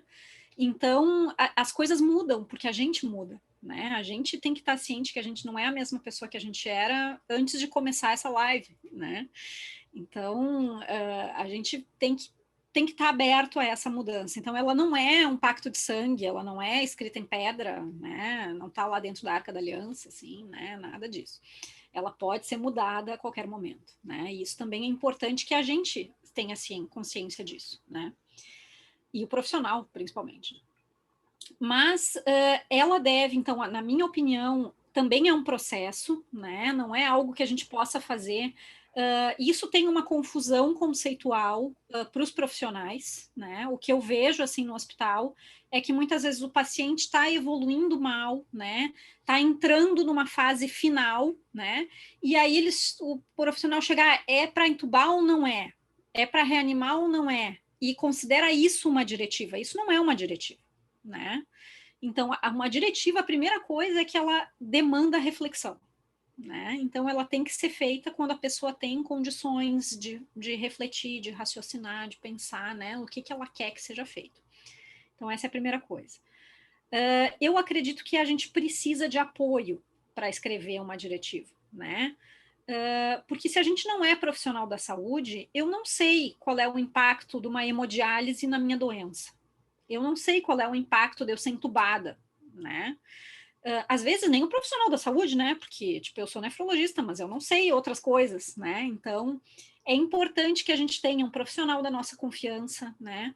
Não precisa ser um profissional médico necessariamente, né? Acredito que isso é algo que talvez as ONGs possam ajudar os pacientes nesse processo, né? Porque tem pessoas habilitadas, né, capacitadas, que têm uma noção maior, assim, né, de tudo isso, e que pode ajudar as pessoas nesse processo de escrita, né, ou de pelo menos reflexão de uma diretiva, né? E eu acho que ela deve evitar ao máximo, assim, ser essa coisa de tu fazer xizinhos, assim, quero isso, não quero aquilo, né? Que fica meio McDonald's, assim, né? Tipo, então, eu acho que porque isso tira a reflexão, né? Isso vai meio no automático, assim, né? É mais fácil para o profissional, né? Que ele está lá vendo uma lista do que a pessoa quer, o que ela não quer. Mas esse processo, ele não é para ser fácil para o profissional, ele é para ser uma reflexão, um pensamento, é para exprimir, né, a minha reflexão sobre quem eu sou e o que eu quero que seja mantido até o fim, que seja respeitado, né? Eu achei muito bonito, saiu na internet essa semana, que em Brasília teve numa UTI, uma médica, ela fez o que se chamou de prontuário afetivo. Eu não sei se vocês viram isso. Que fica fixado do lado do leito, pelo que eu entendia nas UTIs, né? Do lado do leito do paciente que está entubado, Covid, que não pode, né, ver a família, que não tem nada, não tem ninguém. E aí tá lá escrito: gosta de barulho de pássaros, gosta de Raul Seixas, cante para ele, né? Então, isso é quase uma diretiva antecipada, né? Se a gente for pensar, é tu manter a dignidade, né? Porque a dignidade também é uma coisa muito pessoal, né? Para mim, por exemplo, quando eu vi aquilo do prontuário afetivo, eu fiquei pensando, tipo, poxa, o que eu gosto, né? Se eu gosto do barulho do mar, eu gosto de música, eu gostaria que alguém lesse para mim um livro, né? Então, são essas coisas que a gente tem que colocar numa diretiva, né? E claro, em última instância, eu acho que a última coisa da diretiva é: eu quero ser entubado, eu quero fazer hemodiálise, eu quero fazer... Porque eu acho que, na verdade, isso vai estar implícito dentro daquilo que eu escrevi, que eu refleti, né? Então, acho que isso é o principal, assim, da diretiva. Carol, eu vou puxar a brasa um pouquinho para o meu assado aqui também, vou me intrometer nessa conversa que está incrível, bom, gente, está demais, assim, conteúdo de primeiríssima. E falando, inclusive, sobre isso, né, das diretivas antecipadas de vontade, que eu acho que um desafio grande que tem nesse sentido é a gente levar essa reflexão para o profissional que está cuidando da gente, né? Porque porque isso implica numa mudança de relação. Isso implica numa mudança de relação no sentido de eu não sentar só na frente do meu médico ou da enfermeira da quimioterapia ou, enfim, da minha psicóloga, que seja, né? Para falar sobre a minha doença, né? Isso implica sentar na frente e a pessoa que está sentada na minha frente ter a disposição para ouvir de mim o que é a minha vida e não o que é a minha doença, né? Então, eu acho que esse é um desafio grande, porque o profissional, ele está preocupado com o cardápio do McDonald's. Ele está preocupado se eu quero sonda de alimentação artificial ou não, ele está preocupado se eu quero ser entubado ou não, ele está preocupado, né? E assim, e muitas vezes o tempo é curto, é um ambulatório, tu sabe disso melhor do que eu, né? Assim, é um ambulatório com 50 pacientes para serem atendidos e tu tem, assim, sendo muito generosa, 10 minutos com cada paciente, sabe? E assim, é fazer chover nesses 10 minutos. Então, eu vejo isso um dos grandes desafios de uma diretiva que preza e que fala justamente sobre valor de vida. E a outra coisa que eu só queria complementar é que essa diretiva, as diretivas, elas mudam, não necessariamente só quando a gente fica doente, mas quando algum outro evento acontece na nossa vida também, né? Assim, a diretiva de uma mulher solteira, né? Provavelmente de uma mulher que não tem filhos, provavelmente é muito diferente da diretiva de uma mulher que já tem filhos, né? E esses valores podem mudar e essas necessidades podem mudar. Eu sempre me lembro de uma professora minha que dizia, ela paliativista, e dizia, eu não quero, minha diretiva dizia, não quero ser mantida em suporte avançado, suporte artificial de vida. Aí a minha filha foi morar na Alemanha, e eu sei que ela precisa de 24 horas para chegar no Brasil, assim, né, entre voos e organiza e compra passagem. Então, eu quero sim que me coloquem na UTI, eu quero sim que me coloquem numa ventilação mecânica, porque eu quero que dê tempo da minha filha chegar para se despedir de mim. E aí, depois que ela chegar, depois que ela se despedir, me faz uma extubação paliativa bonitinha e me deixa morrer em paz, né? Então, assim, a forma como essas escolhas podem mudar também falam sobre isso, sobre a fase da vida que a gente se encontra e de que forma a vida da gente está organizada nesse momento, né? E, enfim, assim, essa era a minha colaboração. A gente sempre conversa sobre essas Rita? coisas. Só um segundinho. Mas eu acho que a diretiva, ela é realmente um processo, assim, né? E a gente, é claro que tem essa dificuldade do profissional, né? Mas a gente também, se o paciente está empoderado o suficiente a ponto de chegar e levar um papel, isso obriga o profissional também, né, um pouco a pensar, a refletir sobre isso.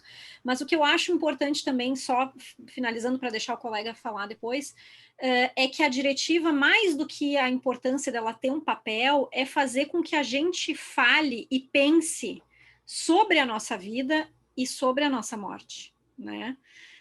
Sobre a possibilidade da nossa finitude. Então, e isso é algo que a gente precisa mudar ainda na sociedade, né? Acho que já vem mudando muito, a gente já está vendo mais pessoas chegando, né, com uma diretiva, ou pelo menos com uma reflexão que se assemelha a isso, né?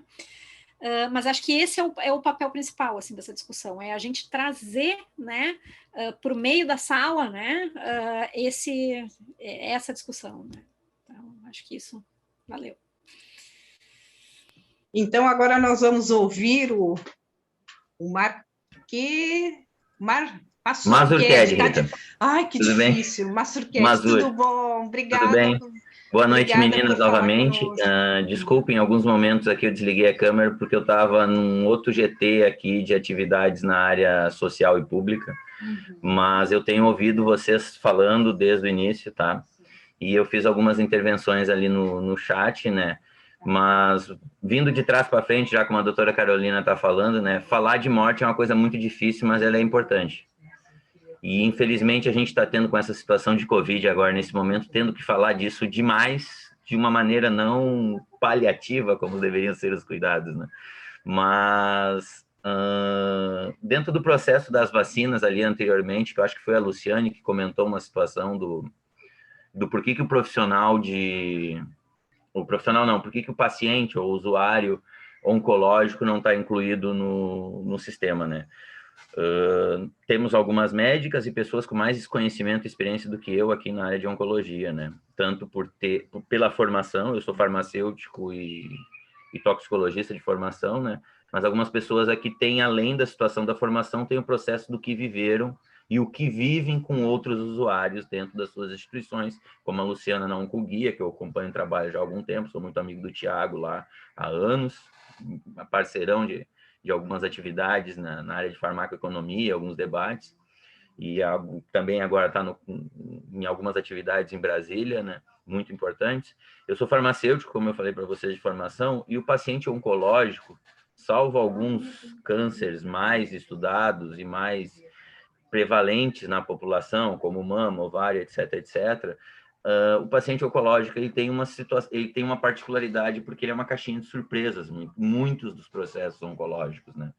E as vacinas, recentemente, elas não foram desenvolvidas para pessoas que já tivessem alguma manifestação ou algum tratamento naquele momento, né?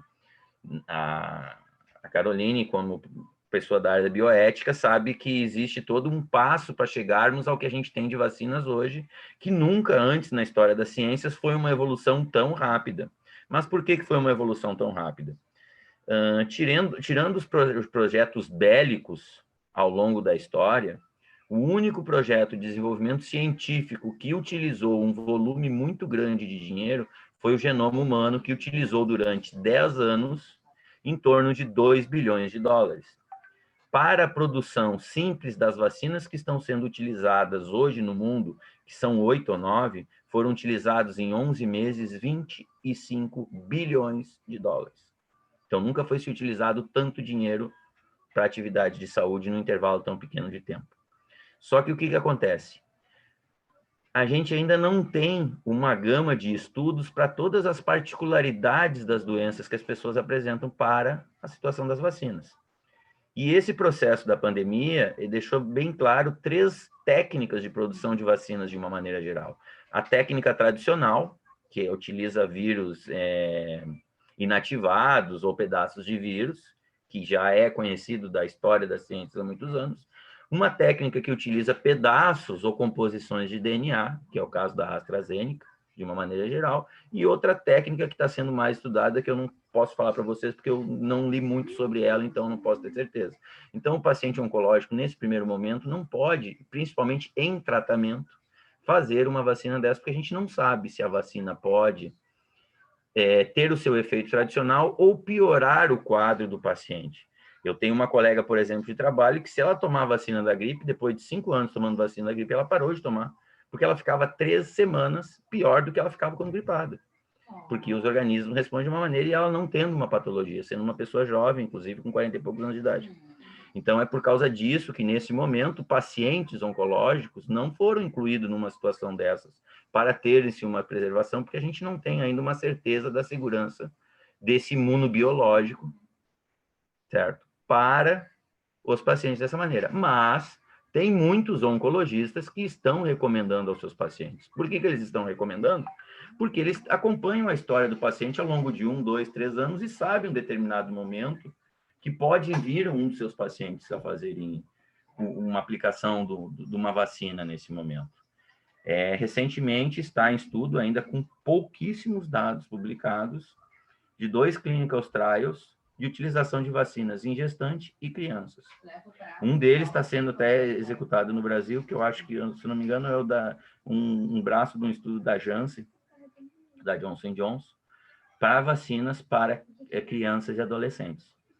Então, ainda é uma coisa, mesmo com todo o dinheiro que foi gasto nesses 10, 11 meses, e com toda a mobilização de pesquisadores do mundo inteiro, a gente ainda vai ter alguns percursos. Então, infelizmente, a recomendação geral para o paciente oncológico é cuidado. Nada de aglomeração, restrição de distanciamento, utilização da máscara, álcool gel, limpeza de mãos e cuidado. E tirando a máscara, todos os outros cuidados, o paciente oncológico já recebe, na maioria das vezes, dos seus oncologistas, né, ou dos seus hematologistas. Então, é por causa disso, Luciana, que ainda não se tem um avanço nesse processo. Eu não tenho ainda a informação de efeitos adversos que algum paciente oncológico tenha tido da utilização da vacina. Se vocês tiverem, inclusive se vocês souberem, dentro dos parceiros de vocês nas entidades, e quiserem me informar no futuro, eu agradeço, porque a gente tenta monitorar isso na secretaria para saber, tá? E me coloco aí à disposição também para outras atividades aí, para a gente conversar também. E foi um prazer escutar vocês aí diretamente. Perfeito, obrigada, Mazzucchelli.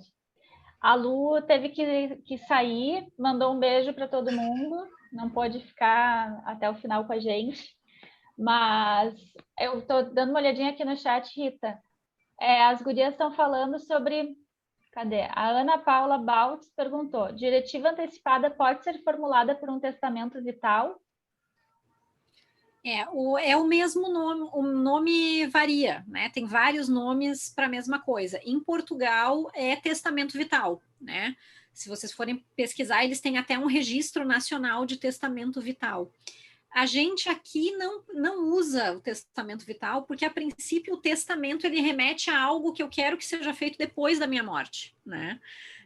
E a gente não quer isso, a gente quer que seja, né, algo antes disso, né? Então, por isso que a gente prefere diretiva no Brasil. Mas o testamento vital também e foi o termo, na verdade, que começou, né? Nos Estados Unidos, a primeira publicação foi o Living Will, que é o testamento vital, né? Então, depois é que o termo acabou sendo modificado, mas é a mesma coisa. A Luciane perguntou assim, ó: será que tem como registrar em cartório essas decisões? Muitas vezes as famílias não entendem, querem muito fazer de tudo para te ter neste plano. Isso é outra questão, né, Carol? O paciente decidir e a família não respeitar essa decisão. E aí? O que é? Isso acontece muito, né? A gente ainda tem um medo do profissional, né, de sofrer um processo por parte da família, caso ele não siga aquilo que a família deseja, né? Então, isso, na verdade, é a base da maior parte desses conflitos e dessa discordância, né, com o paciente. O que está por trás dessa insegurança do profissional é a ausência de uma base legal na nossa interpretação. Então, a gente acredita que a diretiva antecipada, existem dois processos, na verdade, de projetos de lei que envolvem a diretiva. Um especificamente sobre diretivas antecipadas, que está em andamento na Câmara Federal, e o nosso Estatuto dos Direitos do Paciente, que também engloba a diretiva antecipada. Então, a gente espera que com a aprovação de alguma dessas leis, o profissional se sinta mais amparado juridicamente para bater o pé em prol do paciente, né? Para dizer, olha, eu tenho aqui um documento, o paciente não quer que seja feito isso, né? Porque o que acontece, né? A gente faz a diretiva com o nosso médico, né? Eu vou dar um exemplo para vocês de como chegou esse tema no Comitê de Bioética.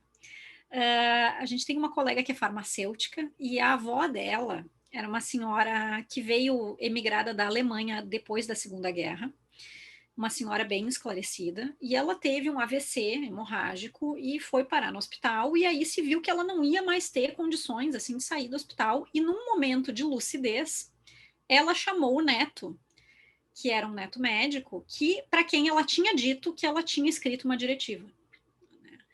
E aí o neto lembrou daquilo e foi buscar. Ela tinha escrito 3 páginas em alemão sobre o que ela era exatamente uma diretiva. Ela nunca tinha ouvido falar de diretiva antecipada, mas foi um dos documentos mais lindos assim que eu já tive acesso assim nesse sentido, né? Em que ela colocava exatamente tudo isso que a gente está falando, assim, do que é importante para a vida dela.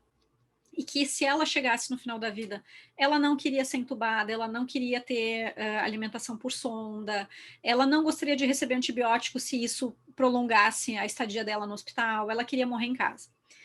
E diz que a senhorinha, na UTI, ela apontava para o tubo e fazia assim.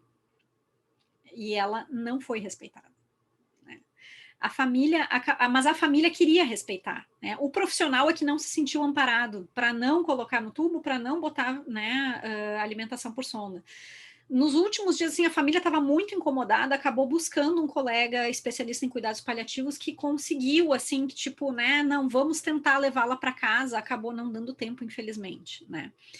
Mas foi assim que chegou para nós. Então, tu vê, o profissional não se sentiu seguro de aceitar aquela diretiva que estava bem escrita, né, pela paciente.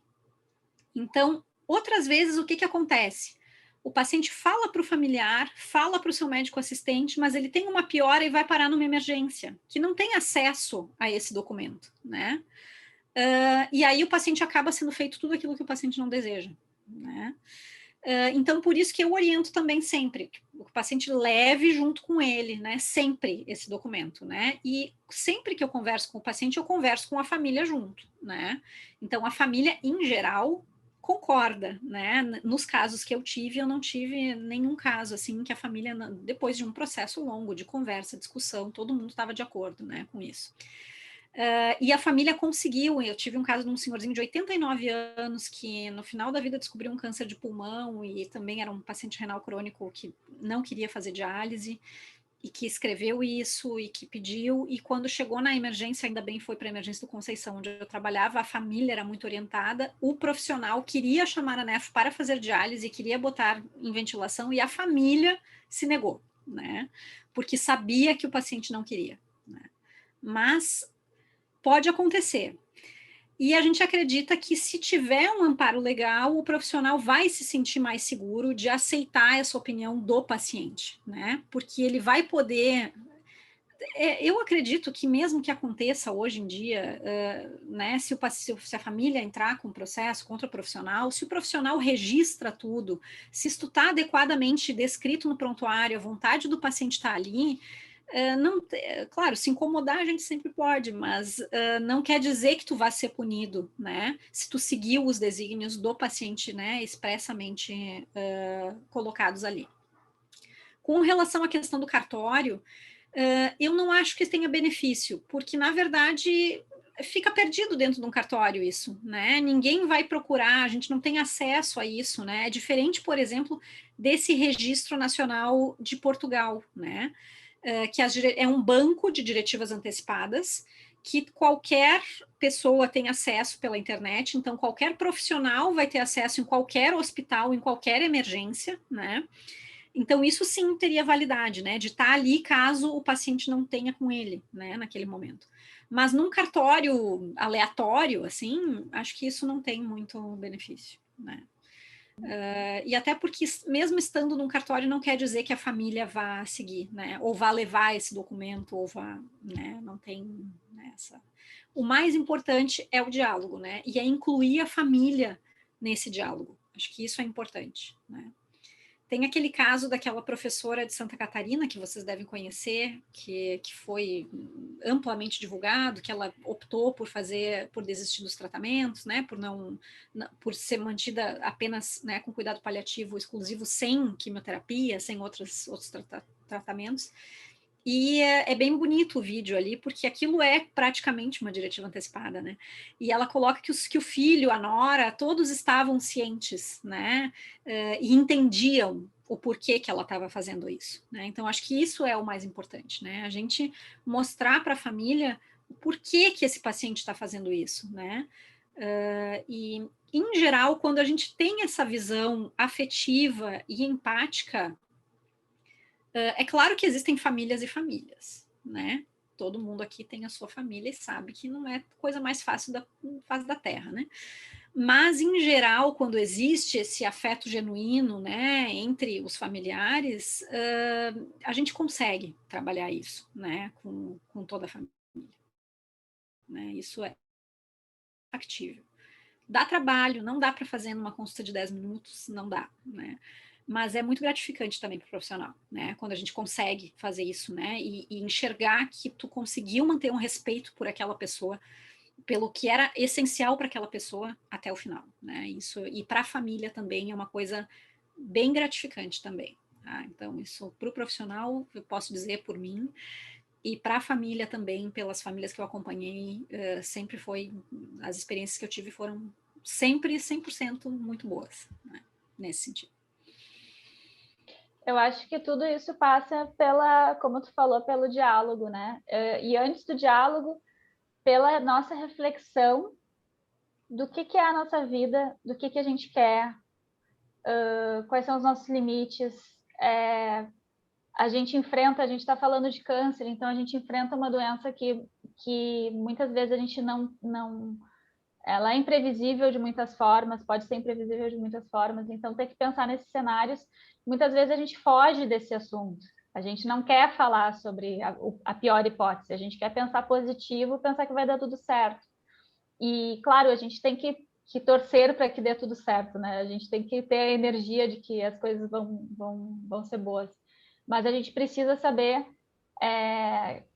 que, acima de tudo, independente de câncer ou qualquer outra doença, nós somos mortais, né? A gente, infelizmente, ninguém ainda provou o contrário, então, até o momento, somos mortais e é isso que está combinado.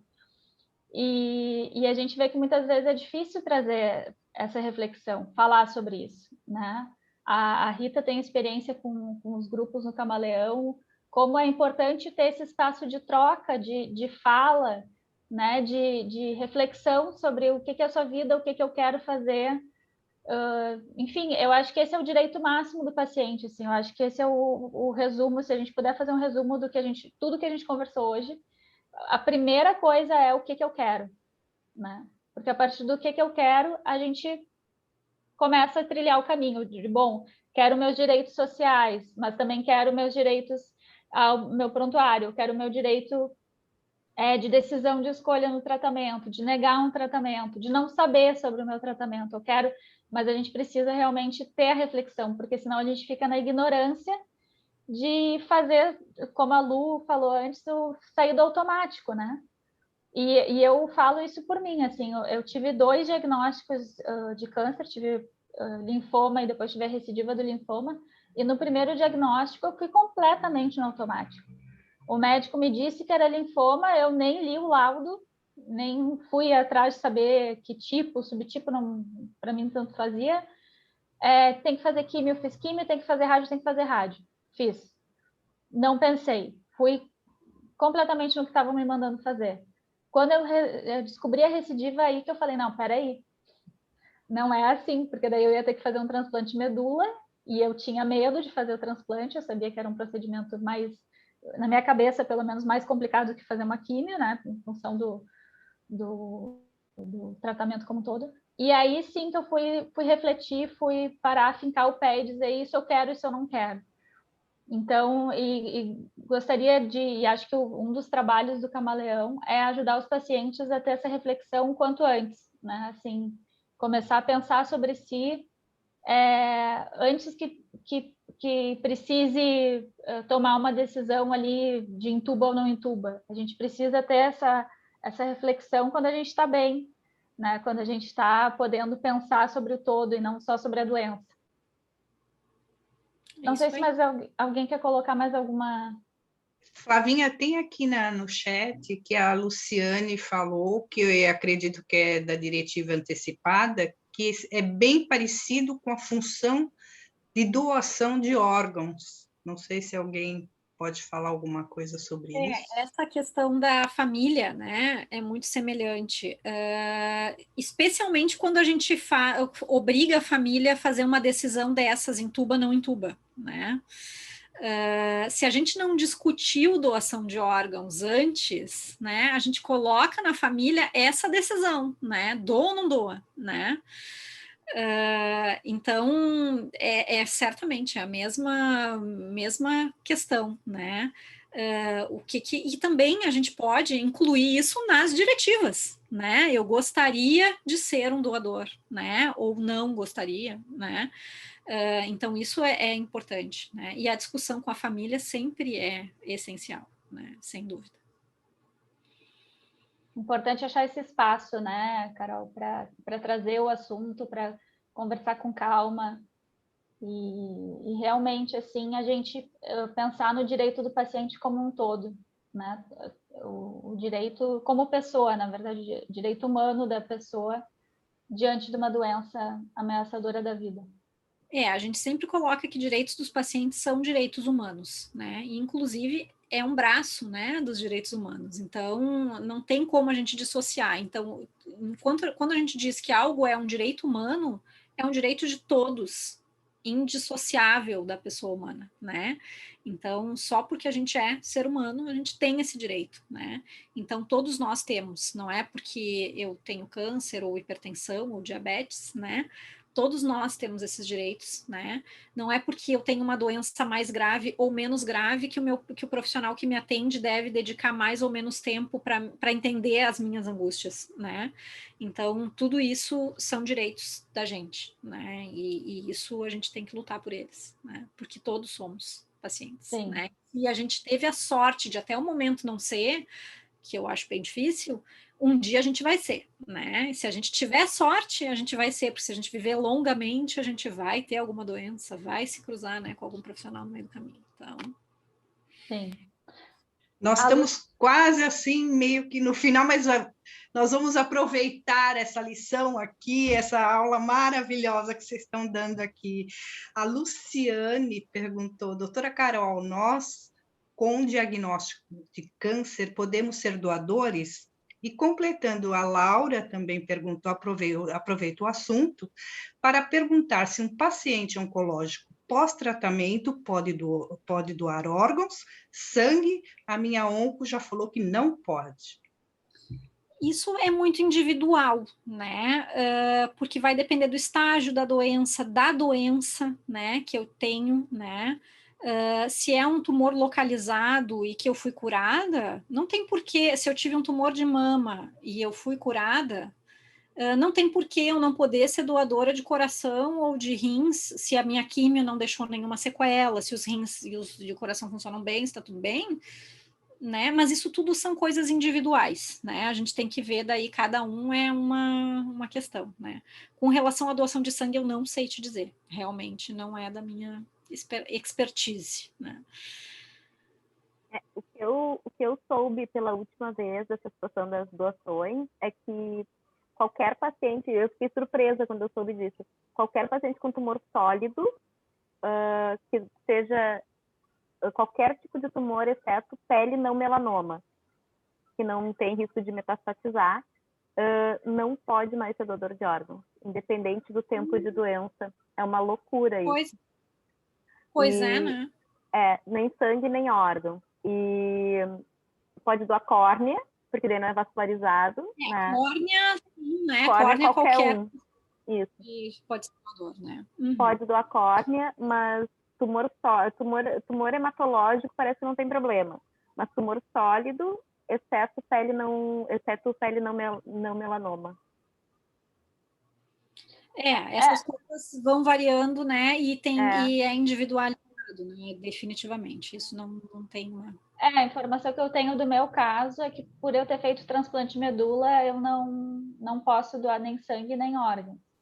Não sei da córnea, isso eu não sabia, de repente. Eu acho que córnea sim, porque como a Ju disse, não é vascularizado, né? Então não tem esse contato, assim, né? E córnea já ajuda muito, né? Já são muitas pessoas aí que podem voltar a ter uma vida, né? Que imagina a gente sem visão, né? Complicado, né? Então já ajuda bastante, Sim. Né? Sim. Gente, então, vamos encerrando o nosso bate-papo de hoje. A gente podia ficar mais um tempão, né? Passa muito rápido. E muito bom, estou muito feliz com nossa conversa hoje. Foi muito enriquecedor para mim, pessoalmente, assim, espero que para vocês também tenha sido tão legal quanto foi para mim. Quero agradecer as nossas convidadas, obrigada pela presença de vocês, gurias. Fabuloso contar com o apoio de vocês para a gente poder ter essa conversa. E fica o convite, então, que vocês sigam as redes sociais do Projeto Camaleão, quem não segue, porque a gente vai ter mais encontros. O nosso próximo encontro vai ser na quinta que vem, às 19 horas também, sobre paliativismo. A gente vai trazer o assunto do paliativismo, vai conversar bastante, vai estar bem, bem interessante. Depois a gente tem o encontro sobre câncer e Covid, que vai ser exatamente para tirar essas dúvidas que agora a gente ainda está, né, engatinhando nesse assunto, mas é importante a gente poder falar sobre isso. Nós vamos ter também um encontro no dia 22 sobre nutrição oncológica, mitos e verdades, que a gente sabe que tem muito tabu sobre a nutrição e câncer, o que causa câncer, o que não causa, o que dá para comer, o que não pode, então a gente vai falar um pouquinho sobre isso. E no dia 29 a gente vai ter um encontro sobre sexualidade. Então vão ser temas muito importantes, assim, que eu acho que vai ser bem legal da gente poder trazer esse debate e esse espaço de troca, né? Eu fiquei muito feliz com o pessoal, com as participações. E, enfim, é isso. Boa noite. Muito obrigada. Boa noite, gente. Muito obrigada pelo convite, né? E seguimos parceiros aí da ONG. Sempre. Obrigada, Carol. Boa noite, obrigada. Obrigada, Tchau, Ana. gente. Obrigada. Tchau, gente. Tchau, Boa Fábio, Páscoa, obrigada. boa Páscoa. Boa Páscoa. Boa Bom Páscoa. feriado. Em casa, hein? Todo mundo em casa. Todo mundo em casa. Comer chocolate em casa. Só uma Beijo pergunta, pra gurias. todos. Diga. A gente precisa se inscrever novamente ou agora é automático? Sim, vai se inscrever novamente, mas a gente manda o link, Lu. Ah, tá bom. Tá? Tá Vai ser bom. por Obrigada, encontro. um beijo. Feliz Páscoa. Beijo. Feliz Páscoa. Beijo. Tchau, tchau.